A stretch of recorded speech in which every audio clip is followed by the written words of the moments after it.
ബൈബിളിലെ ഏറ്റവും സഹതാപം തോന്നിപ്പിക്കുന്ന വ്യക്തിത്വം ഏതാണ്? അത് ഹാഗാറാണെന്ന് പലപ്പോഴും തോന്നാറുണ്ട്. സ്വന്തം ജീവിതവും വ്യക്തിത്വവുമെല്ലാം മറ്റൊരാളാൽ നിയന്ത്രിക്കപ്പെടേണ്ടി വന്ന ഒരു സ്ത്രീരത്നം. ബൈബിളിൽ അബ്രഹാമിൻ്റെ ഭാര്യയായ സാറായിയുടെ ദാസി അഥവാ അടിമയായിട്ടാണ് നാം ഹാഗാറിനെ കാണുന്നത്. ഒരു ഈജിപ്ഷ്യൻ പെൺകുട്ടി. സാറ ചരട് വലിക്കുന്ന ഒരു കളിപ്പാട്ടം മാത്രമായി പിന്നീട് ആ പെൺകുട്ടി മാറി. ജനതകളുടെ മാതാപിതാക്കളായ അബ്രഹാമും സാറയും. വയസ്സ് ഏറെയായിട്ടും അവർക്ക് മക്കളുണ്ടായിരുന്നില്ല. എന്നാൽ മക്കളുണ്ടാകുമെന്ന് ദൈവം വാഗ്ദത്തം ചെയ്തിരുന്നു. വിശ്വാസം പോരാതെ വന്ന സാറായുടെ നിർബന്ധത്തിന് വഴങ്ങി അബ്രഹാമിനാൽ ഹാഗാർ ഗർഭിണിയാകുന്നു. പിന്നീട് ഹാഗാറിന് ഒരു മകനുണ്ടാകുന്നു, ഇസ്മായേൽ.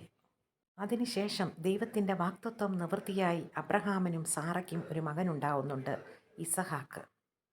അതോടുകൂടി സാറ തൻ്റെ ദാസിയായ ഹാഗാറിനെ പീഡിപ്പിക്കുവാൻ തുടങ്ങി. അങ്ങനെ സാറയുടെ നിർബന്ധത്തിന് വഴങ്ങി അബ്രഹാം ഹാഗാറിനെയും മകനെയും വീട്ടിൽ നിന്ന് ഇറക്കിവിടുന്നു. ഹാഗാറിന് ആശ്രയിക്കാൻ ആരുമുണ്ടായിരുന്നില്ല. എന്നാൽ ദൈവം കൃത്യമായി ഹാഗാറിനെയും മകനെയും വീക്ഷിക്കുന്നുണ്ടായിരുന്നു. മരുഭൂമിയിൽ നീരുറവ തുറന്നുകൊടുത്ത് മരിപ്പാറായ ഇസ്മായേലിനെയും ഹാഗാറിനെയും ദൈവം സംരക്ഷിക്കുന്നു. എല്ലാ ജീവിതങ്ങളെയും ദൈവം കൃത്യമായി കാണുന്നുണ്ട് എന്ന് ഹാഗാറിൻ്റെ കഥ നമ്മെ ഓർമ്മിപ്പിക്കുന്നു.